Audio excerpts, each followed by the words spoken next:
Republic. Welcome to the January 28th meeting of the QVSD School Board. Please join me. We are in session. Please join me in the Pledge of Allegiance. I pledge allegiance to the flag of the United States of America and to the republic for which it stands, one nation under God, indivisible, with liberty and justice for all. Thank you. Welcome one and all. First on the agenda is to approve the meeting minutes from a regular meeting of January 14th, 2025. Is there a motion? I'll make a motion to accept the minutes. I'll second it. All right. Are there any additions or corrections? I guess there can't be I could be additions. nitpicky, and I did find my name actually was misspelled. That's being nitpicky. But, No, we need to fix that. What was it? M-A-K-E? no, my last name. Oh.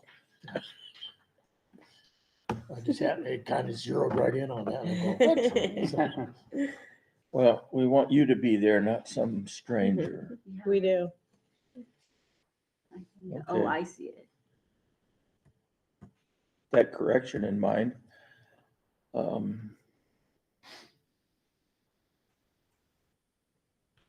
Any other corrections or? If not, all those in favor of adopting or approving the meeting minutes from January 14th with the correction to get the right Mike Reeves here, say aye. Aye. Any opposed, say no. Okay, they're approved.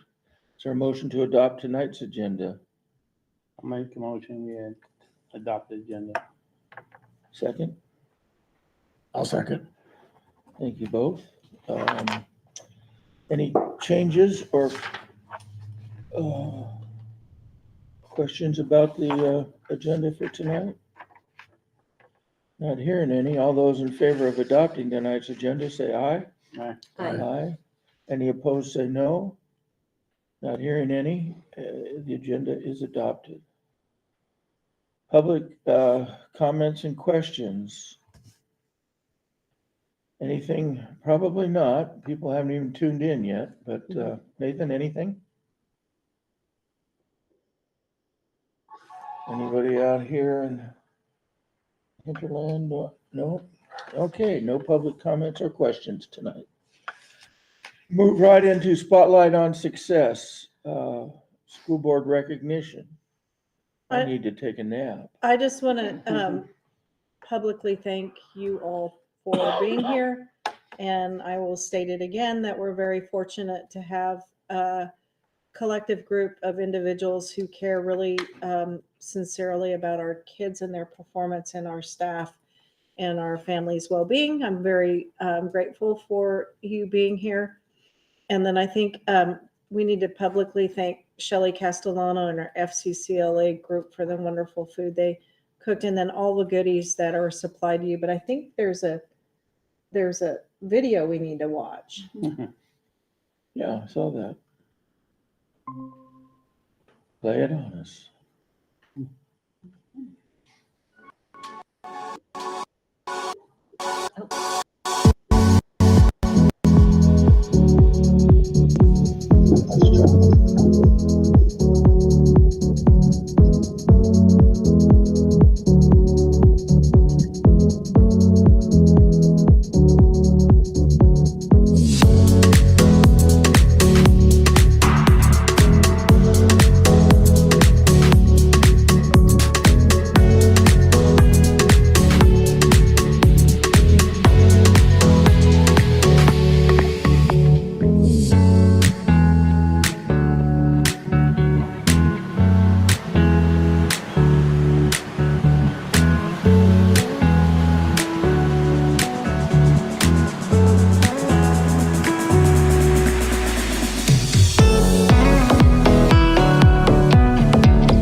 So That was did our really PR good. That was firm. awesome. Who did that? Carol, was that your students? My yearbook students helped, but yeah. Awesome. That was I was great. gonna attribute it to the PR firm that, We so, hired. well done. Yeah, Thank you. nice. Nothing to do with it. She said, can I do this? And I said, please. Thank you. We need to That was get it great. on the website. Well, if you'll forward, Yeah. oh, I guess we have the link now. Yeah, Absolutely. thank And you. then Shelley, Thanks. and then the placemats in front of you, those are from Cavil's art students. So, they, Yeah. thank you to all, really, thank you. Carol really showcased what I do there, so. Thanks. All right, and there's little bags of goodies in front of y'all. From the middle Middle school? school, Ooh. Awesome. thank you.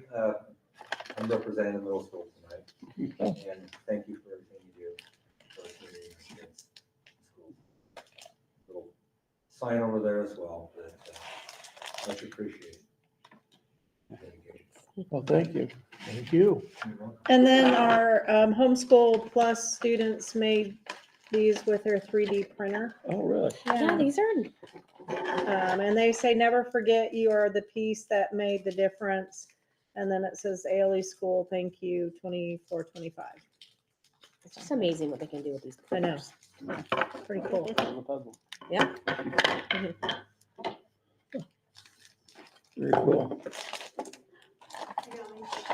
Question? Okay, and then we have another, Oh, you want me to just go? yeah, I brought some cookies and a card from my family. My daughter's one of your special needs students, and this year was her 9th grade year, which is a transition year, and she's made a lot of wonderful progress because of the forward-thinking staff that you guys have and their willingness to embrace alternative behavioral health interventions and taking the time to meet with me and my family multiple times throughout the school year to ensure that she does well, and she's doing well. Yay. So, thank you very much, and just a card and some cookies. I can't stay very long because I have another meeting at 6:30, but I just wanted to thank all of you for your time. So thank you. Well, Thank And you. your amazing staff. thank you. you're welcome and thank Thank you. you. And could you Thank do you. one thing before you leave? Yes. You might want to start those cookies on the back row. So there's chocolate chip, there's macadamia nut, and there's snickerdoodle, so. Thank Yeah, you. you need to start them around. Thank you, All Natasha. right. good Thank night, you. everybody. Thank you. Bye. Somebody needs to start them. All right, go. Awesome. All right, now, So Sarah, do you Sarah, have? do you have something? Oh, yes. Not that we're looking for anything, but Okay, so on behalf of my first graders in Mrs. Jacobson's class, I've got something for you. Thank you. And then also I have oh, thanks. a poster that the second graders made. So Awesome. I didn't open it up. Do you want me to open it up? Yeah. Here. I was planning on being here ahead of time and giving this to you ahead of time, and then No, you've done well. thank you for all you do. Thanks. And Sarah, thank you again for the book idea that you did last time. That was really awesome. Yeah.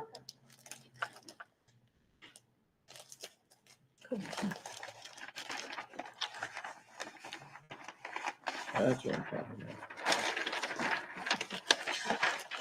Sweet. Aw. Cool. No hands. Nice. So in 16 years, can we see how their prints have changed? Thank you to all of you. I know it's our pleasure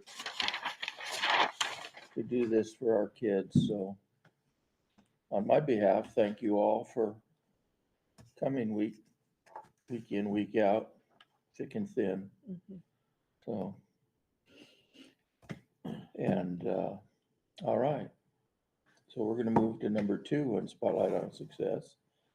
And their faces aren't on the screen, but they're soon gonna be up here. Inside School of Washington, Myron, Yeah, well, it's part Sheila, welcome. as part of the board recognition, what I'd like to do is, I brought this, when we were in Virginia, Diana saw this shirt and she thought it was amazing. She wanted one. So what I thought I would do is if Hazel, if you can get me shirt sizes of all the members of the board and the superintendent, we'll have this made for you. It's a really cool shirt we had made many years ago. This is at Washington Online School before it was cool. It was 2006. I like so- it. Oh, neat. Yeah, Which that is is really, neat. really I cool. love it. So we'll get some of those made up for you guys. if Where get did I you see some. that when we were in DC? In Virginia, yeah. Yeah. So that's kind of a thank you from Inside Washington as well as K-12, our larger organization. So we're grateful for the work you do and allowing us to exist. Mhm. So we want to kind of highlight a Thank few you. things for you along the way. So we can go ahead to the next one. So for the annual data, just kind of a couple of things. I'm just trying to keep it real short and sweet. The very first thing kind of walks you through the first slide, the next one down. This one talks about some changes we made with enrollment period. So this was something we started last year. Up until last year, we stopped enrolling basically in all our programs around Marchish. And then last year we thought, you know what? We still have people wanting to come. So let's kind of leave the door open a little bit. Because it was kind of a later decision, we just left open last year for K through 2. And we saw some students coming in. And so this year when we built out our planning model, we have actually extended all of our enrollment dates. As you look at that, all the way through May for all of our schools. The only thing we've kind of made a couple of adjustments in is high schools are a little bit longer because there's only one tested grade level. And we have a thing in place where we're going to be monitoring because this is during that state testing window, right? And we did verify that we can verify if students have already tested before they get to us. So that's one of the things we're monitoring. We also made sure that all the cutoff dates occur before the state's cutoff date, so we don't have people enrolling. Because basically what the state says, if they enroll before 5/23, they count towards your 95% participation. So we tried to make sure we had enough lead time to get as many kids tested before the end of the testing windows. The other thing we did is a slight adjustment for the first time. And this came out of our CogNIA accreditation. One of the things they discussed was there's a rule of the CogNIA accreditation, which is the same accreditation that Forks High School carries. It has to do with what's called residency credits, the amount of credits you earn while you're in school. So in order for us to be more compliant with that and kind of shore things up, we're actually going to pause 12th grade enrollment, basically, and it will no longer, basically the last day for 12th grade enrollment is coming up here in February. So we won't be enrolling 12th graders past that point. That's a new change for us this year. When do you have your accreditation? I think. We just did it. Okay, you just did it. Yeah. Yours is next year. Okay. Yeah, we just did it. I think it was last year. We went through our CogNIA And accreditation. it's every 3 years, right? Yes. Yeah. If I remember correctly. This kind of shows some year-over-year enrollment. What's interesting, if you kind of look at it, from October 2023 to October 2024, the whole school grew by about 400 students. You can see a lot of that growth actually happened in the elementaries and the middle school, which makes sense because those programs are continuing to grow. They're newer programs to us. And the high school numbers are slowly starting to also creep up. We're anticipating, now that we have a middle school feeding our 9th grade, what's happening right now, if you go to the next, the other thing on that prior slide to kind of think through when we look at it, one of the things that we're seeing is that because we have that middle school, our high school population actually is becoming more equally distributed. When I first started Inside Washington 15 years ago, 12th grade was a huge chunk. Mm-hmm. But now we have that middle school and the elementary feeding things. The high school population is more traditional. It's And running then about that's- 25%. Is that mainly because those 8th graders are transitioning right Yes. over into 9th grade? Yeah, that makes So our sense. 9th grade class is stabilizing and Mhm. they tend to be larger. So we have more 9th graders and 10th graders. And so the population is stabilizing over time. So this kind of shows how many students are attending Inside Washington through Forks that are from Forks. So this kind of summarizes the different programs we have. The next slide kind of throws through the counts. What I think is really cool to highlight on the programs on the next slide is this flex option. So what flex means, we call it SOAR, which is the top row on that light blue section. What SOAR is it's kind of like eagles soaring on their own. This is for the students that tend to be more independent and don't need as much in direct instruction. And so the families actually opt into this program upon enrollment. We have almost close to 9% of our families have opted into this program. They still have to maintain satisfactory progress. They have to be doing well in school. If they have special education services or ELL services, or if they identify needing additional support for reading or math, they must attend those services, but everything else becomes optional for them. This kind of walks you through the graduate headcount. This year, we've already graduated at the end of trimester 1. We graduated 34 students. We already have 3 students as graduates for March, and that's because we have a partnership with the Graduation Alliance, where students in Graduation Alliance, they can graduate the moment they meet those credit requirements. And so we've already cleared 3 students through GA since the beginning of our second term, which was December. This shows the graduation rates. We did take a slight dip in graduation rates last year. That's, we believe, caused by a couple of things. One of them is kids that coming into us credit deficient. Sometimes they come to us and they're like, oh, this is going to be too much. And then it's really hard to get them to engage in other programs. So they count as dropouts for us, but we've given them a chance to try to be successful. So that's part of what's happening there. This is one of the things we talked about last time I was here, was this new product called Engagely. Engagely is our Class Connect, our live instructional product. And so what I've created here is I think it's about 7 minutes long, but it kind of shows Engagely. The view that you're seeing in Engagely here is called the playback room. So the playback room is where kids can watch recordings. So it's a little bit different than what the students would see when they actually are in the setting. The biggest difference, as you would notice, is in an actual Engagely session, students can actually have the ability to look at what's called the gallery, where they can see all of the different students in the class that have their cameras on. They have the ability to view what are called tables. So when students enter into the Engagely platform, they're automatically seated at tables. Those tables, the teacher can turn on, so those tables can actually work as table groups, where they have their own private space where they can work together as a group. So you can't see that table view. But let's go ahead and watch this video. Kind of walks through a small little math lesson that's in the Engagely platform. So what we're seeing here is the Engagely playback room. We're just going to watch part of this presentation. This is Mrs. Edwards. She teaches Algebra 1. Ooh, yeah. X equals 7 is also not following the rules, right? X equals 7 here, there, and there. That's a problem, right? We have another cheater, yep. 7 has a partner with 5, and 7 also has an output of 8. Okay, you cannot have one input with multiple outputs. Okay, so that's why this is. So one of the things you're kind of hearing sometimes is when it looks like you're responding to a student, the student's not there auditorily, but they're actually showing up in the chat window, which I'm not showing right now to protect student identities. The other thing that's really cool as a student is I actually can turn on my notes view. These notes are only internal. I am the one that can see those notes. And in that notes view, I can actually take a screenshot of what the teacher is talking about. I can click on that screenshot to annotate it myself if I choose to. Or I can simply list notes here about what a function is. So I'll be taking some notes along the way. This is not a function. Exactly, Sophia. Yeah. So that is the basics of being able to do, oh, and thank you, Olivia. Yeah. A function and not a function. Now, there's a really easy way to determine if a function is not a function, and it's called the vertical line test. So vertical means going up and down, right?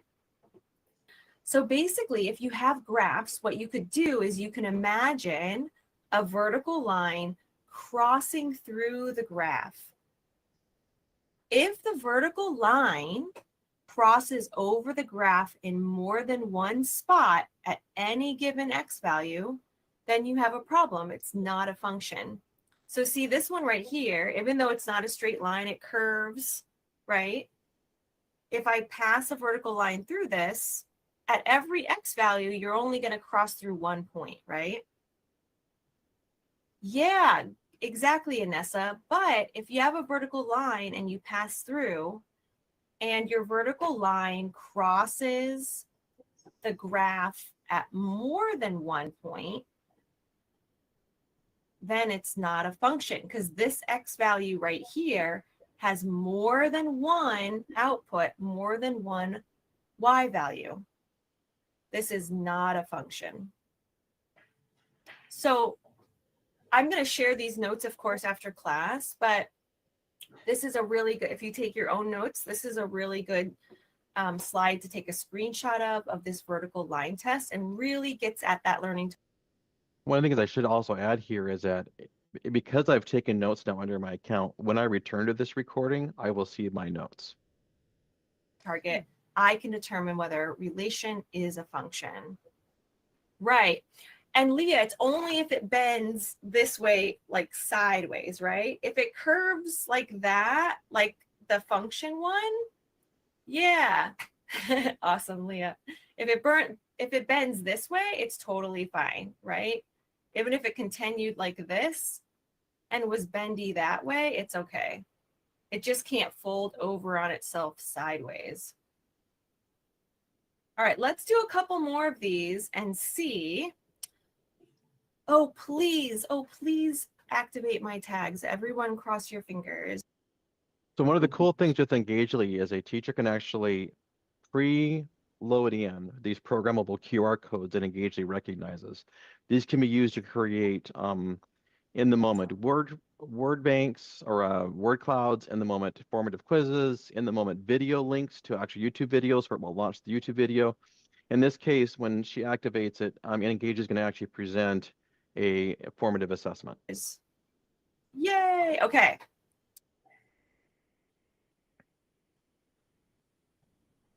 Now, as a user of the recording, I actually can go in and I can actually make selections. I've already done it a couple times. That's why you saw I had pre-selected some items.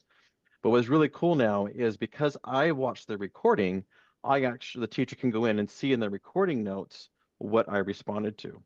In a live class connect, everything that we're doing here in the recording is also available, where the students can take notes and return to those notes through the recording portal, or they can respond to the quizzes directly within the system. So you can choose more than one here. So here's your practice. Which graphs represent a function? You can click all that apply. So there's more than one correct answer here. Which graphs represent a function? Right, Anessa. Those two that you put in my chat are not a function. You know, can I even see? Oh, good. Yeah, Leah, you got it. Sophia, you got it. Good. So what you're hearing now is a teacher actually going in and looking live during the actual class connect, how every student has responded and providing them immediate feedback on their own individualized results. Students cannot see other students' results. Only the teacher can see all the other student results. Good. Susie, the one you chose is correct, but there should be one more. Remember, we're choosing ones that are a function. It's really cool to continue to go through this, and what's really cool as a teacher is you can actually see not only who's engaging, you can see actually how kids are responding, and then provide that immediate feedback to that form of assessment. So it's a much more interactive platform than the platform used to have, and provides teachers a lot of data. Yeah, it is. And teachers afterward, they can go into the actual portal, and for every student, they actually can see, well, in the session itself, there's actually a green dot that teachers can watch. And that green dot next to every single student name shows, it kind of decays that the student is not engaging in the lesson or not responding. So they can know, oh, I need to redirect this student. I need to do that with this student, right? So it gives a lot of ability, and students, and the portal app after the session, teachers have a lot of data to go in and look at. They can see all the responses, they can view all the chat logs, they can see what's happening. And the recordings, teacher can actually view, if a kid didn't show up, they actually can still collect data, formative data on that kid when they watch that recording. So she's doing that live That's correct. to how many students overall? Just It the depends four, on the or was that an class. example? That's just or- an example. I didn't pull to see how many kids were in that particular session. It depends on whether the session's a targeted session, if it's a general session, how many students are being invited. Oh, I see.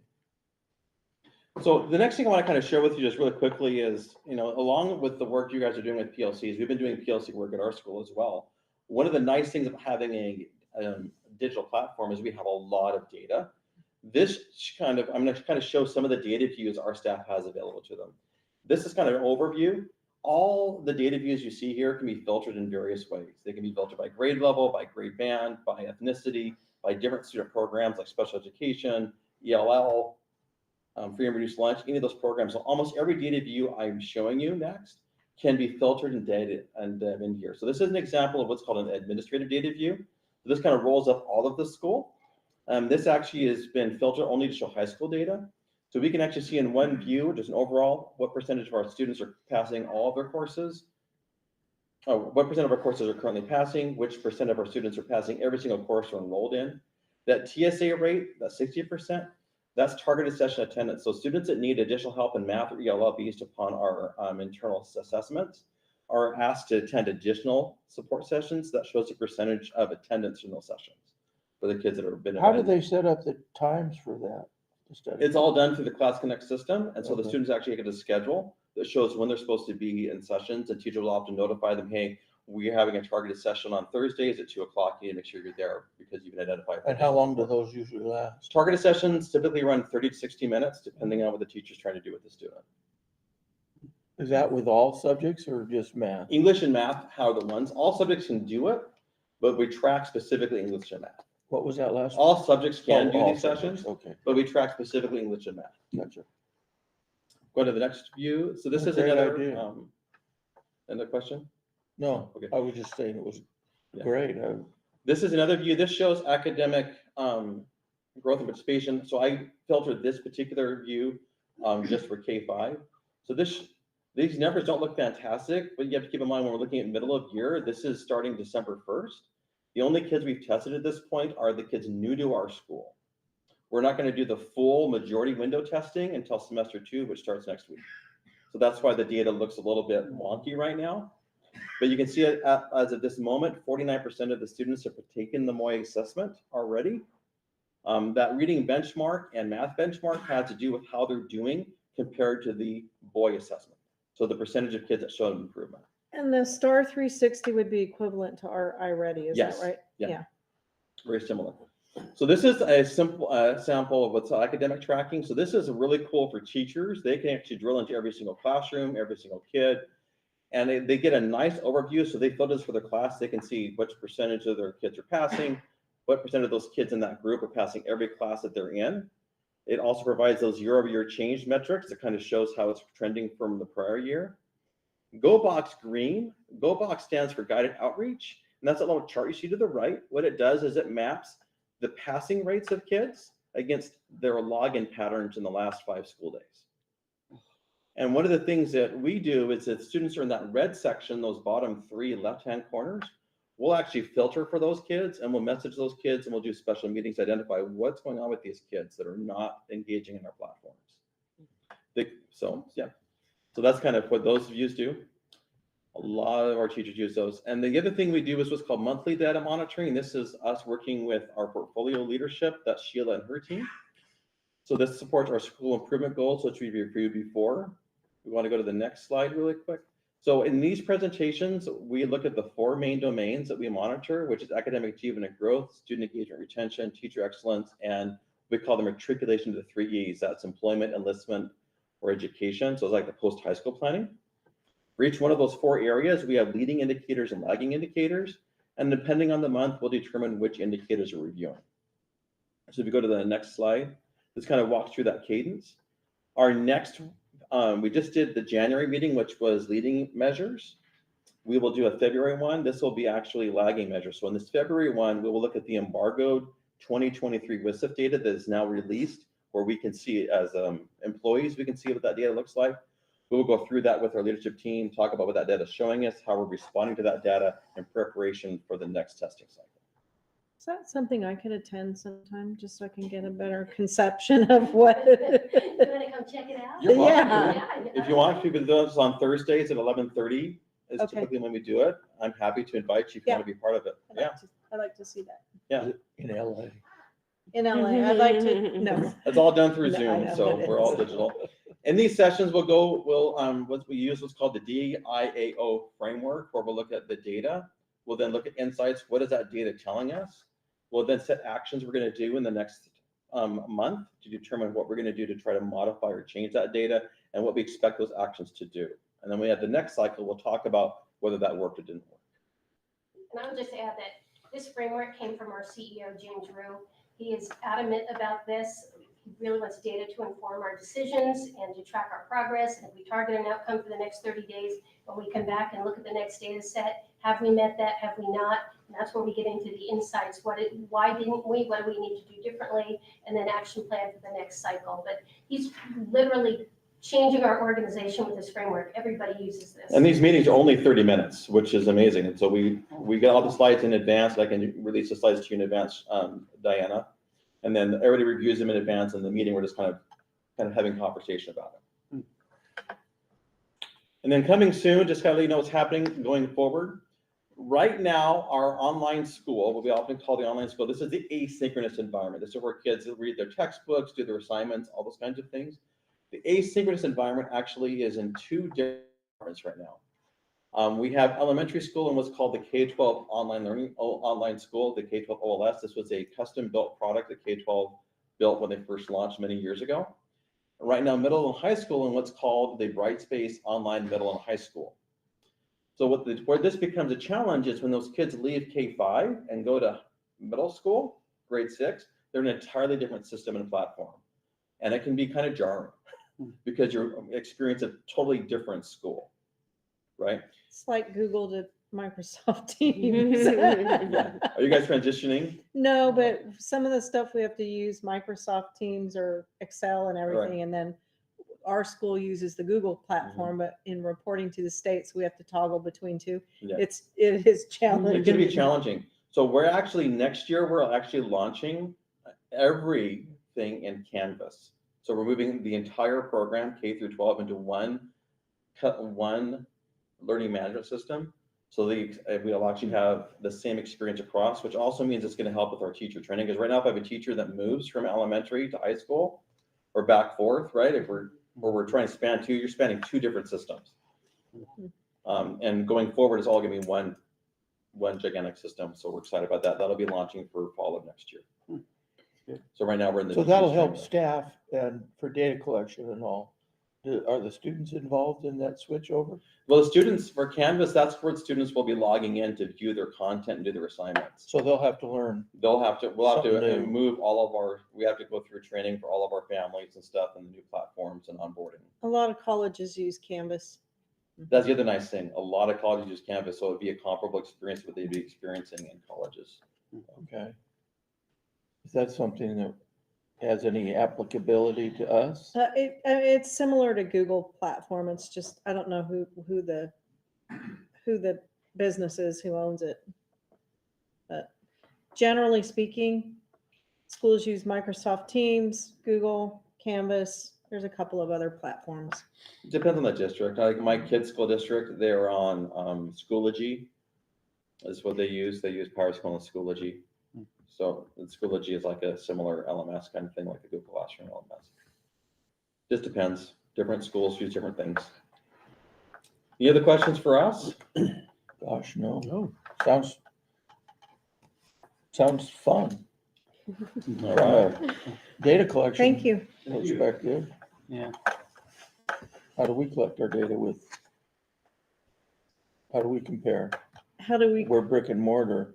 We do it with those, we have is that what the PLC we have a is gonna collection do? tool that we could put everything in. And we're in the second year, we just haven't, EduClimber, we just haven't, I'm assuming would be similar where you could pull up a kid and you could see attendance, grades, all kinds of stuff in one spot, testing, but we haven't launched it very well. It's a lot. Are we fixing it? Are we going to? I don't know yet. Okay, We're in process. future Yeah. discussion. All right. Thanks, Myron and Sheila, for coming all this way. Yes. Always good to see y'all. Well, we do have kind of the advantage on the data thing because all of our stuff's already in an electronic system, Uh-huh. so it's In one it's platform. kind of, it's easier to roll it up. Yeah, right? And a brick and mortar is a little bit more challenging because you, aren't in one. well, you have to, it's not collected the same way. Teachers have to manually put in the grade book, right? Or everything here the student submits and automatically goes in. Interesting. Okay. So much I don't know. All right. Well, thank you again. Appreciate you being here and doing all that you do. Appreciate you. All you do to make sure that Oh, you have the ability to serve almost over 3,000 students now. yeah. Well, you guys do the hard work. The heavy lifting. Yeah. At least speaking for myself. Okay, so let's move on to the consent agenda. Is there a motion to adopt tonight's consent agenda? I'll make a motion to adopt tonight's consent agenda. Is there a second? I'll second. Thanks. Any questions? No? Okay. All those in favor of adopting tonight's consent agenda, say aye.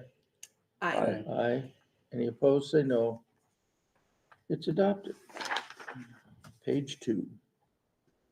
Reports, financial report, December ending fund cash balance, budget status, general fund cash balance, on down the list. Right on through enrollment. Take it You got away, it. Diana. Okay. This is for the month of December. And our expenditures were, our revenues were 5.5 million. And remember, that's based on our projected enrollment, 9% apportionment, with an additional 615,000. And so you can see our net cash investments on hand are at 12.5 million, 19% of our budget. And you can see where we're at in comparison to Last year. yeah. We have unreserved, undesignated at 13.6% with 8.9 million. And of course, met our undesignated, unreserved, or designated reserve fund, undesignated, our fund balance. Wait a minute, let me say that again. I'm trying to think with the budget status report. After December, Jan will be encumbering all of our expenditures, so then we can track from January through the end of the year to make sure that we're not overexpending. But we are in really good shape with doing a better job kind of gauging what our enrollment would be with Insight. We're getting really close, as I'll show you here. We're continuing to see timber dollars. There's a report of projections of where our timber dollars will be. But there's nothing out of the ordinary that I think you need to know for any of our fund balances. So for January enrollment, for brick and mortar, we're down 27 on the average. We're at 846 brick and mortar. And so this will show you where we are. We're seeing a little bit of movement of students, but generally speaking, we're in the ballpark. We currently have, which is not on there, we currently have 16 transitional kindergarten students, and I believe we have 50 early childhood students with capacity for 54. Is it too early to tell what the coming immigration sweeps are doing to people? Yeah, it's too early in our area. Okay. Yeah. Middle school, we're looking at just right what we had, really just about right on. And again, we're seeing a little bit of movement with mobility with students moving in and out. Not so much as more in the tribal school. We've done a really good job of not transitioning students mid-year, where we said we would do it at the end of the semester. And so a lot of stability there. And then at the high school, down 12 FTE. But again, if you look at our overall enrollment with the 11th and 12th grade, the trend is for running start, with averaging 212, that's a big hit for us, to be honest. It really is. So I know one of Brenda's goals is to figure out how to pull kids back who really should be here at the high school. And then Homeschool Plus, we really are at capacity there at, I think, the actual 46. So that's a pretty heavy load for 2 teaching staff. I did meet with them last week and got to hear some of their celebrations and then some of their challenges. But for the most part, Judy Whitehead and Janan Meyer are doing a really good job under Cindy Fiesel. And so Insight, again, with our change in enrollment process and then the stability, I think, of having the K through middle school, like Myron said, we really saw some growth in some of the grade levels for elementary, but we're just down a little bit. Same thing with our middle school. We've seen increases there, our actual. And again, that's because of the opportunity, I think, to enroll at any point. And same thing with our high school. We've really seen a better, like Myron pointed out, evenness of grade levels. Go ahead. And so our average, we're down 742. I'm predicting we're probably going to be in the ballpark of maybe minus 500 to 300, which is good because you don't want it on the other end where we have to do the budget extension. Okay.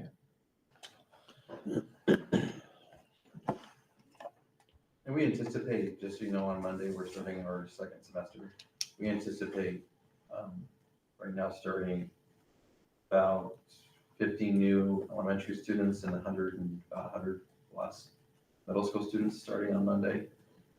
So those numbers, I mean, because you're seeing them at averages there, so we're going to see those numbers continually climb because the programs are growing month over month. So.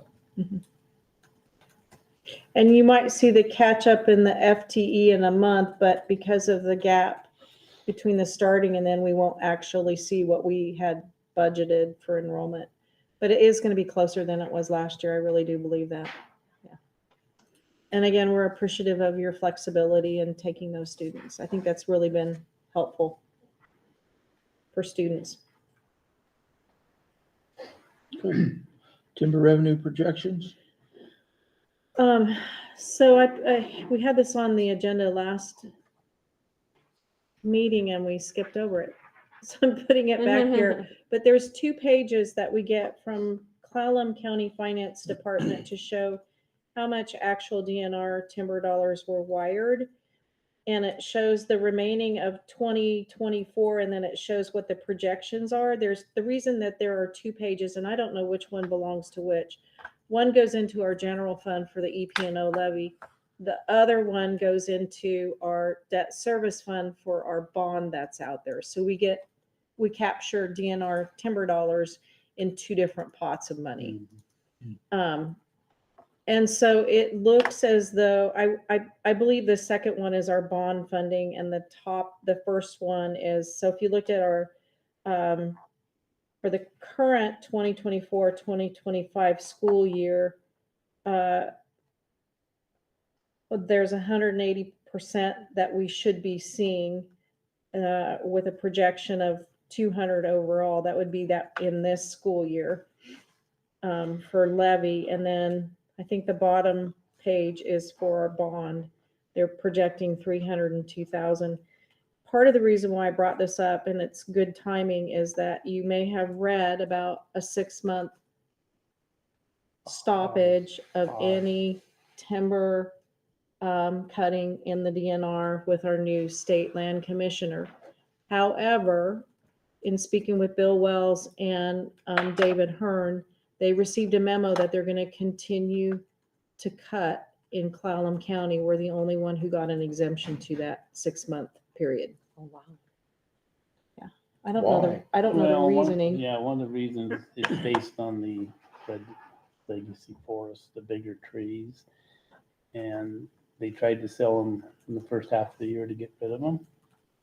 and get those through and cut everything. So it's just they've just been appealed. So once the judge rules on that, which will probably be here in the near future, then they'll be able to start cutting. Yeah. And so they got in Olympic, they got rid of most of theirs. There's only about one after tomorrow's auction. That would be the last two that were sold under that program. Instead of getting it locked up, they sold them. Anyway, so I don't know if you want to hear from either Bill Wells or have David come. I can get more information for you, but I did confirm that because people have been asking me when I've been talking about our EP&O levy, what happens if they don't cut timber in our junior taxing, then we don't get it. But my understanding is they're going to continue sales out here on the or in Clallam County, which is good for us. And we were the only county. Yeah, because they got rid of all the ones that are being appealed. Yeah. So those have already been sold. And they'll sell the last two tomorrow or three. So I think that's good news for us.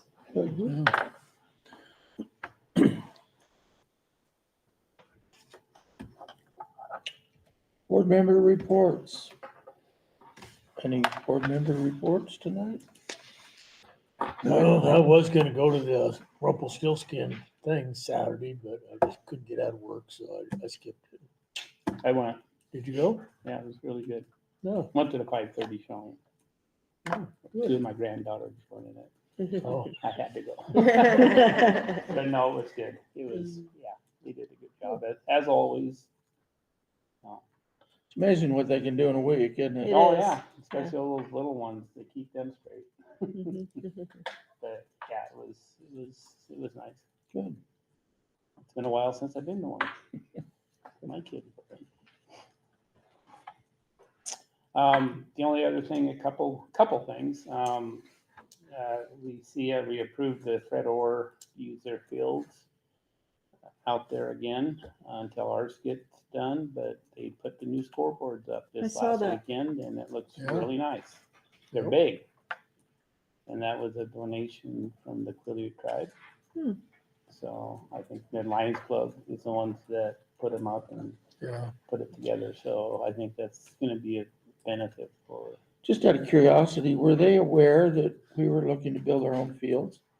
Yeah, I Okay, believe so. Before they Mhm. did that, okay. yeah, there'll be, Because like, Babe Ruth games and stuff Mhm. too, I'll probably. say the fields will still be The used. the field will be used, I believe still. They do a good job out there with them. Another thing too is, boys and girls basketball, they'll both be in districts, which is good. who won the coin toss after last week's girls? They Well, they gotta wait didn't do until it they- yet because they still had a couple games to They got play. 2 more games to go. Oh. So after that, they'll, and it's, Any here? no, there No. won't be any games here to game. Girls are gonna be playing in Rochester. No guys' games? No, I don't think the boys is down south too. Yeah, I have the schedules Oh, here. do you? Yeah, if anyone's interested. Yeah, and then they had Shannon could talk about wrestling last week.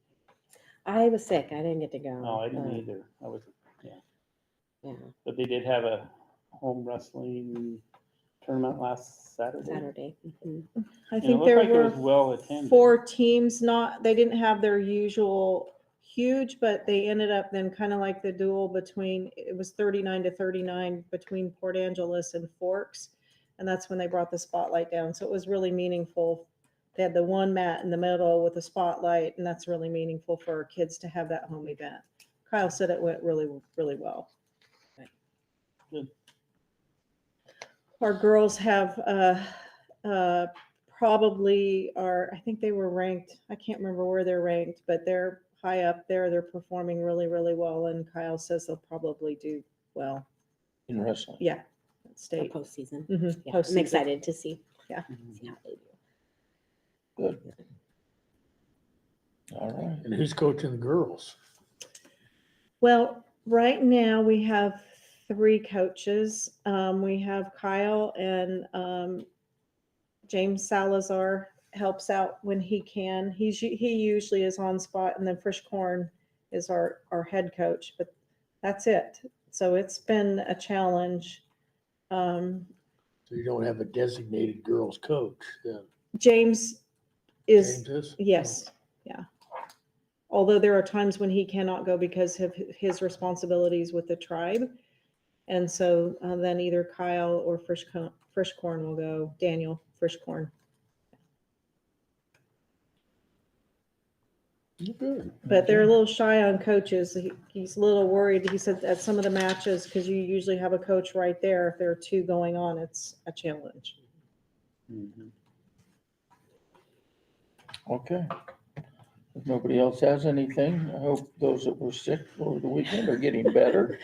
Yes. And those that aren't sick, We're gonna don't live. get sick. Sounds like there's some nasty stuff going around. That's what I Yeah, I heard mine. Okay, new business. Attendance report. Okay. So again, daily attendance, that means how many kids are actually present each day, not regular attendance versus chronic attendance. So we're at 92 for the elementary, 91 for the middle, and 90 for the high school, which puts us at a district average of about 91, almost 92%. But if you go to the chronic absenteeism, we have some more concerns. Remember our goal, we ended up last year a little over 70%. Our goal is 80% this year. If you look at our district average, we're hovering around 77%. And so the biggest aha, and we're going to do a team meeting with building principals and office attendance coordinators, and then Tom, who does truancy, and then support team. But our biggest aha is there's something going on at elementary school we're not used to seeing. That large, the elementary school higher than the students missing 10 to 19%. And so we're going to talk about that. My theory is I do know there were a lot of sick kids prior to the break. So we really need to look at the data. But my other hunch is that minus a counselor, we're seeing some deficits there. We still do not have a full-time counselor. We did have one potential candidate. We interviewed the candidate. We offered the job. She took a job in Tacoma as opposed to Forks. And then we have some work to do around, if you look at the high school, students missing 20 to 29%. We're in early discussion. Brenda and I have met to find out what's going on there, but we're going to really hone in. We've missed a couple of monthly meetings, and I think that because our shift now has gone over to the PLC work, a guaranteed viable curriculum. Anytime you shift your energy around another initiative, you lose sight of that. So we got to go back to the basics because we really have to have both the guaranteed viable curriculum plus regular attendance if we're going to see a change in student behavior. We can still meet our 80% goal. I believe we can. It's just we're going to have to refocus and find out what's going on with our data. I have principals here. How do those compare with last year's at this time? Can you see that or? We could look at that last year. I didn't pull it up to date. You have tabs. But yeah, but those are from this year. We could, that's probably something we'll look at when we meet as a team. Again, it's year dependent on what else is going on, how many community boards we've done to really file on a student and put them in truancy. There are like 10 steps that we have to do. So it might be we're missing some of those steps, but we're going to really define what the problem is. Just like Sheila and Myron are talking about, look at the last 30 days. What did we do? What didn't we do? And then what do we need to do that we're not doing right now and see if we can change that number. And there are truancy. We filed 6 to date. And that 2 means that they stay. There's a plan in place that they don't have to go into court. And then you can see how many the court has taken action on. Again, my hunch is with the elementary school, there's something else going on that is different this year than it's been in the past, because we've never seen that. Okay.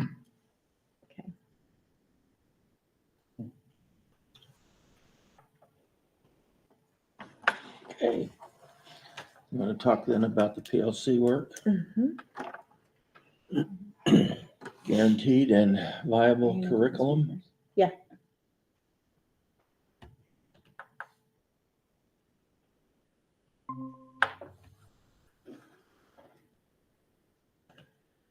So the board is meeting 3 times with Solution Tree, so they get the same understanding of the work that we're trying to conduct in the district. And so thank you guys for another meeting. We have one more left in March. We'll get you that date, March 4th. And then our learning doesn't end, but at least your formal learning. And so the last time there were a lot of good questions about, because the presenter, Janelle, was talking about 2 different things. And what I heard was, where are we? What are we doing? So I want to go back and talk about, we're in year 1. It's a 3-year process, but again, it's a way to change your practice so that you are working smarter, not harder, and you're getting results. So we're really in year 1, and we're looking at the dark red, which is identifying essential standards, and then developing those learning targets, proficiency scales, and pacing unit planning. So I'm going to show you some of the work tonight that they're doing so you get a good feel for what they're doing. And then I pulled this off the presentation. But again, what do you do to help move the work forward? Allocate resources. Make sure that I'm giving the staff time to process the collaboration. Make sure that we're giving time for product collaboration. So I'm going to show you what the product looks like, because we have some examples of that now that we've started meeting with teams. Establish goals. The idea that you have raised our expectations to 90% has created quite a level of discussion everywhere I go with staff, but it's good. It's healthy. But is it positive? When I tell them, no, you're not going to get fired. We're not a merit performance-based system. That our belief is that we have to start somewhere, and we have to do it now so that we can have high expectations for all of our students. I mean, I've heard anything from, but we don't want to target students who might have learning deficiencies. It's been a really healthy discussion, to be honest. And then again, the reason I'm having this is we're going to, once a month, when we're going to couple it with attendance so we can make sure we're talking about attendance and our teaching. We'll have more of our staff come and present to you what they're doing. It won't just be me. So we'll have an agenda item. And then you're going to see some of the work so you understand it. We're not at monitoring student data yet because they're, again, identifying their essential learning targets. You're going to see math here in a minute, and you're going to understand this better. Anyway, so this is where we're providing release time for our teams. So we did our first one back in December. They were the guinea pigs. It was challenging because we hadn't quite gotten our system down. But on the 22nd of January, the secondary math PLC, which would be grades 4 through 12, met and started. I'm going to show you their work. It was powerful. Kirsten McCracken is a master at what I would call chunking it up so it's not confusing. And they spent the whole day really digging into their content and figuring out what those poles are in the fence line, the 9 or 10 really big learning targets. It was powerful. They did a fantastic job. I could tell by about 3 o'clock after being there at 8, their minds were fried. They were tired. And I'll show you why here in a minute. But you can see we have everything else lined out. We have an expert on ELA for the ELA days, an expert from science and math on either science or math days, coming from the ESD to help provide support for content matter, and that's been really powerful too. So it's usually Kirsten and the content expert. So this is all mandatory? This is mandatory. The only thing it does is it pulls away from regular instruction because it's during the week, and then we have to get subs for all of those teachers. So it does kind of wreak havoc But again, that's your role to provide support with substitutes so they can get the work done, because this is really critical. You don't do this, it doesn't matter what else you do. Okay. Again, our district goals, that's what you set. Moving that target to 90% will increase high expectations. You're going to see tonight, next on the agenda, I've revised your goals and my goals, so that's really district level. Some of the questions that I'm getting is, do we as a school improvement team now have to change ours? Right now in the middle of the year, my answer was, it depends. You might want to, but they're in the formal school improvement process through OSPI. They may want to wait until the end of this year, but we had to start now so that we can create that level of high expectations, a sense of urgency. We're going to do this.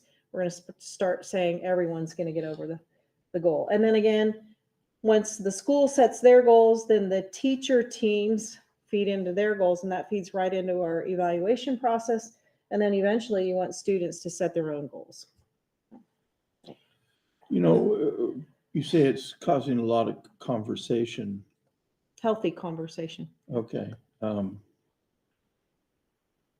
But at some point, so you've got to kind of keep this fresh and current for people, or they're going to see, well, they can't fire me.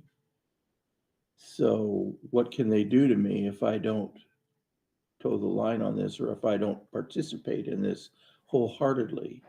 So you got to kind of keep the carrot out there, because we don't have the ability to use the stick, right? So how do you keep the No, and carrot in my fresh? opinion, fear doesn't work very well anyway. Right. But what they're going to start seeing is high performing collaboration at grade levels, and they're going to start seeing results once they get this in Okay. place. And that will motivate staff and students more than anything. When they start succeeding, it's like winning your first ball game, winning your first league, going on to state. You really do see Okay. a pattern, a change of pattern. So when we did our training then, you guys were like, are we there on the left-hand side? We are not on the left-hand side. We're actually on the right-hand side. So we're looking at the product collaboration time, what I just showed you, determining essential standards. Until we do all of the right-hand side, then we'll start looking at the left-hand side of what professional collaboration means when teachers meet weekly.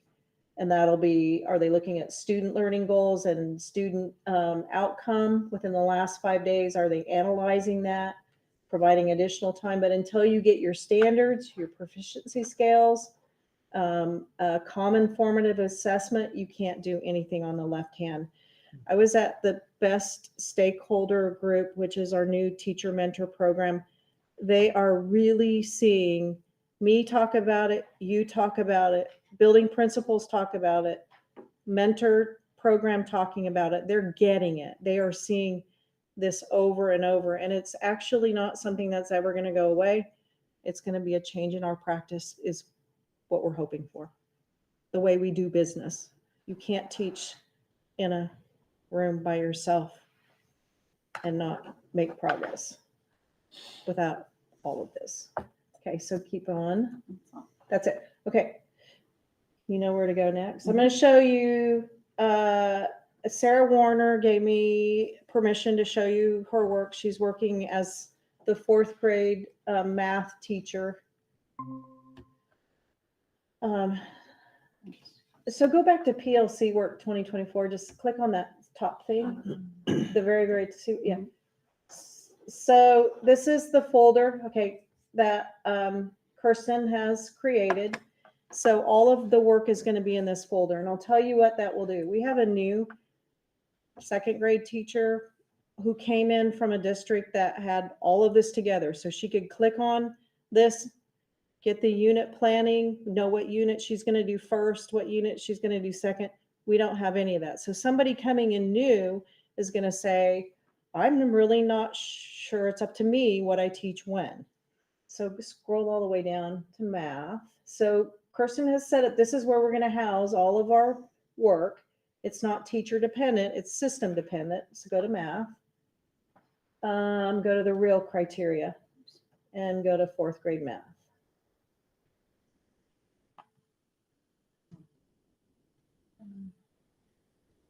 Is it not behaving? Yes, it's loading.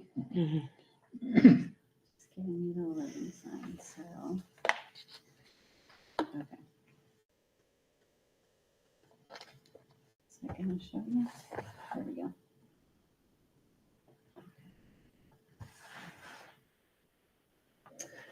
So if you go to the state document, there's a list of everything that's got to happen.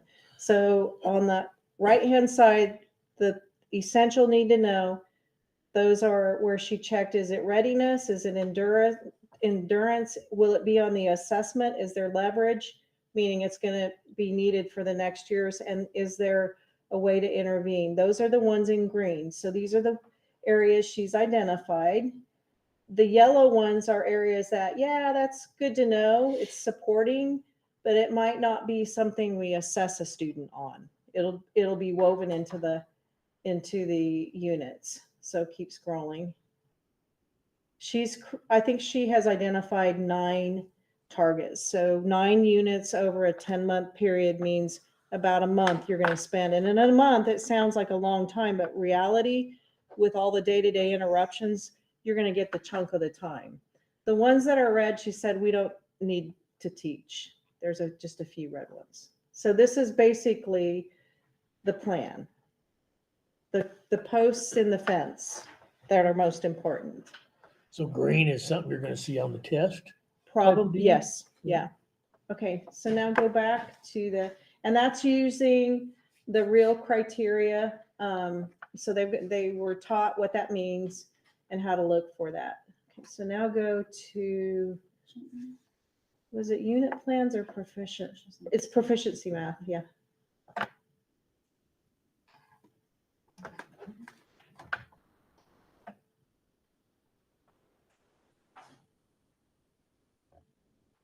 Okay, so see her unit 1 in September, unit 4, that's what she's going to be teaching if you would scroll down. And then in October, she's going to do. I lost my mouse. Oh, gosh. There's things popping up. What is I that? don't know. Escape? Hit Yeah, escape. I don't know where that came from. It's not even showing here. Oh, no. Hold on 1 second. Offline. Yep. It went offline. Oh, it wants to update, of course. Wrong time. Here we go.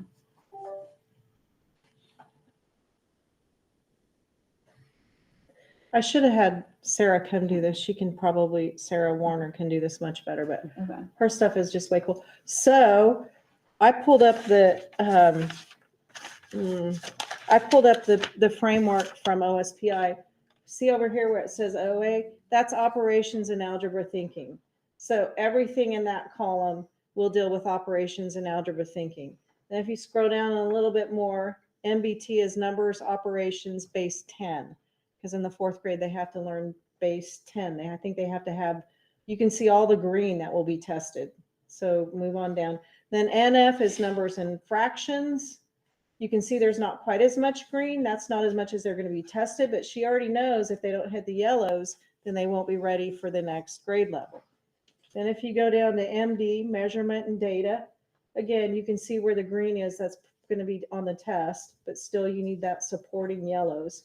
And then the last one is geometry. Nothing is tested in geometry in the 4th grade level, but you've got to start building because soon it's going to be, I think it shows up on the test in 6th grade or something. So that probably will give you a better understanding of what they're doing. That literally took them all day to just get that. But I will tell you what I heard from one of the newer teachers is, no, she's a veteran teacher, but we moved her to math in the middle school because we had a vacancy. She said, I don't have the time to go through and learn all of this, but being with my group of math teachers and then having that day helps me understand this, what I just explained to you. For me, trying to unpack this just to explain it to you, I learned a ton of what is expected of our kids. So one of the things we might want to see is you might want to say, can we see the interim assessment of what kids are going to take in 4th grade math so we can understand why she's teaching this and not teaching something else. That might be one of our next steps. Mhm. That would be a good one. But that helps you better understand the work they're doing. It's not just like we're done with that. And so then my understanding then, in just being, I wasn't here the whole day, but they got to talk with one another because their real dilemma is like if Rob Rogers is teaching geometry, but their kids are still being tested on algebra that year, how do you weave in the algebra and the geometry strands because of the way our courses are designed at the high school? And how do you get them prepared for the test if they had algebra in the 8th grade or 9th grade and you got an 11th grader? I mean, there was just really what I would call very good discussion about how you create your maps so that you're teaching the right thing to the kids. That's a lot, but I felt like you needed to see it. So each group, each grade level has one of these. And then the next thing they do is they start doing the unit planning, where they got a map of what they're going to teach on what days. That stays in our system. So teacher X walks out because she's leaving the area. Teacher Y comes in, they're new. They've got a plan right in front of them.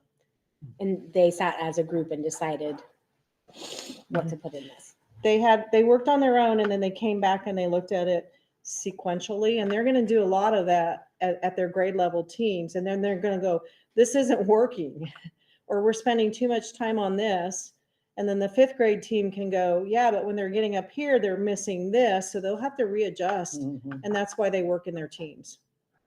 It's like good coaches do with ball playing, I think. They readjust after every game. They're readjusting really after each unit based on how the kids do.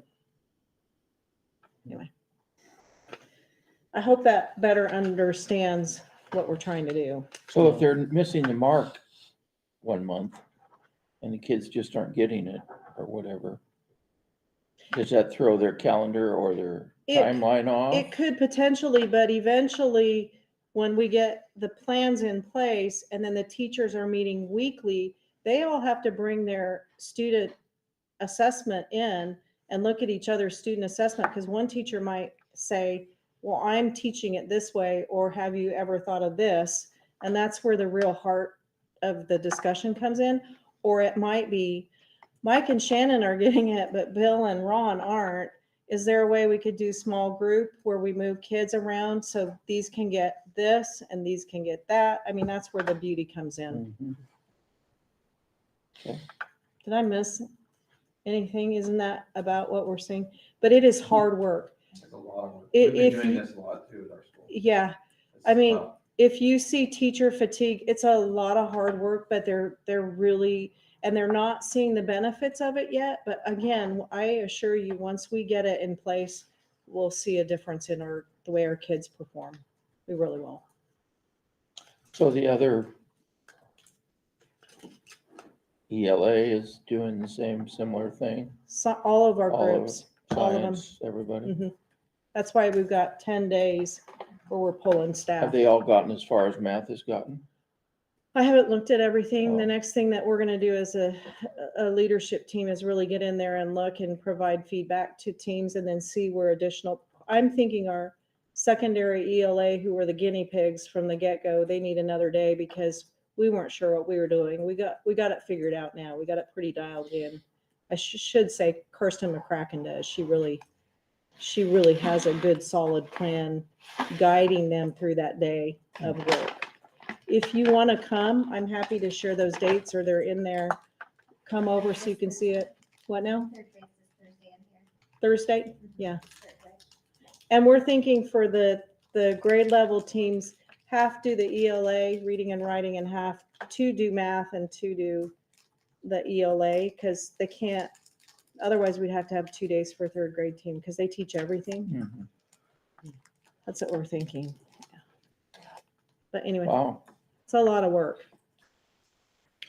But I feel good about what we're doing. keep the reports coming because the more you talk about it, the more I understand. I know. So, Our 3 classes that we do, we'll do those on year 2 and year 3 also. I do not know that. I would assume there's going to be some follow-up because you guys too don't live this every day. I mean, it's just, like this. I had to go back and refresh myself on what all of those little initials meant, you know? So you're Yeah. learning too, and that's good. All righty, thank you. Old business, the volleyball club is back with an additional signature page. So is there a motion to? We just needed this signature page. And again, we're getting all of the constitutions and bylaws updated so that when we have our audit, we're good. Okay. If you remember, there was one that we tabled last time, and it Mhm. was a book study club because it Mhm. had Brenda's name or something as a signature. Advisors. Yeah. That's the president. of Yeah. the- We don't have an active club, so we're not bringing that back until we have students who can sign it. Okay. All right, well, we need a motion then to accept the Forks High School Volleyball Club bylaws, I guess, or constitution, or I'll make a motion, we accept the volleyball club whatever. signature page, I guess. I'll second it. Oh, does that make sense? Asia? Okay. All those in favor, say aye. Aye. Aye. Any opposed, say no. Okay, it's approved. Second thing on old business is revised board goals from 24-25, which we talked about at some length. Mhm. And primarily that was the upping of the percentage improvement. So I don't know that if anybody needs to discuss that more, feel free, but if not, all those, is there a motion to accept the revised goals? I'll make the motion. Right, revise board goals, Okay, 24-25. thank you. Is there a second? I'll second. Okay, Mike, thanks. If there are no last second questions or comments, all those in favor of revising board goals for 24-25, say aye. Right. Aye. Aye. Any opposed, say no. Hearing none, they're approved. And then the next is the revision of the superintendent's goals for 24 and 25. Again, I just, mine's under performance goal number 2 with the 90%, matching those to match yours. Right. All right. So unless there's further discussion on that, is there a motion to approve superintendent's goals revised for 24-25? I'll make a motion to approve the superintendent goals for 24-25. Thank you. Second? I'll second. All righty. Any last minute second questions? All right. All those in favor of revising the superintendent goals 24-25, say aye. Aye. Any opposed, say no. Their revision is approved. Last on old business, just doesn't require a motion or anything. The ballots are due for the EP&O levy next Tuesday. Is it two weeks? Tuesdays 2 away. weeks. Mhm. 2 weeks. Yeah. So mine's in. Won't tell you how I voted, but mine's in. Mine's in the envelope. I haven't mailed it. Oh, okay. And I'll be It's ready. doing reminder to staff and parents through our Thrill Share to remind them to put their ballots in as well. Okay, good. And every mailbox should have gotten a flyer by now, the same flyer that we've been handing out elsewhere. But I will tell you that the ASB students at Which Forks mail- High School in your mailbox, it should be there today. Should have Oh, gotten it today. the ASB high school kids did their own flyer, and they went to Thrifty to see if they would stuff them in Bags. and they took 1,000 of them over on Friday. Oh, wow. And did the post office charge us to put those in Yeah, but our we got mailboxes? a A bulk? business reduction. Yeah. Yeah, it was. Well, I'm just curious. if And they then don't do that gratis. legally through the, whatever it is, the commissioner, whatever regulations we have to follow, you can mail them out to anybody who's in this voting jurisdiction. Okay. And we did that. Mhm. So every flyer had an address on it and everything? Wow. Mhm. Who did all that? An outfit in Squim. They Oh. do it for all the other school districts too. Oh, that's nice. Okay. Well, I mean, it's nice. We I mean, I know they generally didn't do put it gratis, in the but paper, but we're allowed to do those one mail out, as long as it doesn't tell persuade them them how how to to vote. vote. Yeah, because Forks Forum, not everybody's got a Mm-mm. prescription to that, so, Yeah. yeah. So, Okay, well, great. Here's to our levy. Well, that wraps up the regular agenda. We do have an executive session whereupon we will be reviewing a public employee's performance and discussing or going over the superintendent's evaluation for this year. We will be there for 20 minutes, more, 30 minutes. I would say 7:25. well, we What got- is Oh, it wait. now? So You that's think 30 20 minutes. minutes? You think we can get through in No, 20 no, minutes? no, I was just 30 minutes? 30 minutes. So it is currently 7:55, 6:55. We will be out of executive session at 7:25 today.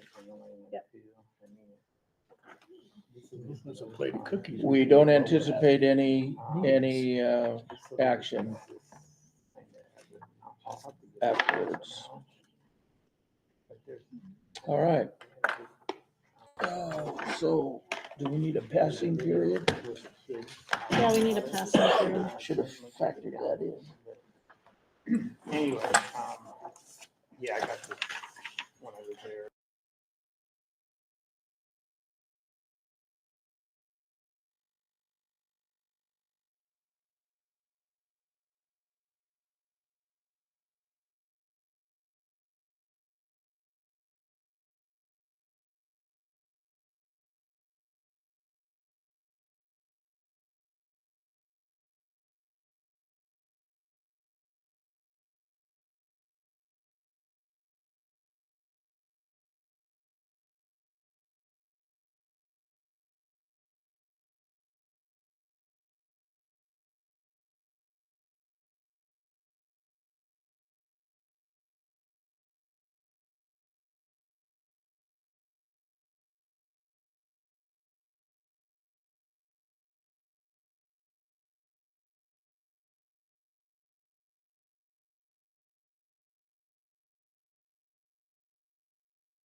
The board is back at 7:25.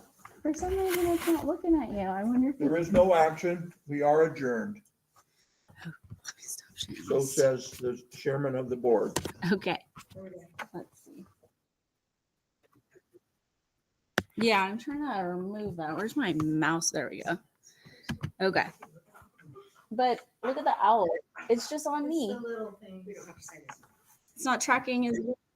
Okay. Thank you, Nathan. Well, you're still on. How do Yeah. I block you? I don't know, but I'm just gonna end the call. Thanks, Nathan. Have a good night. Where's the camera? Thank you, Nathan.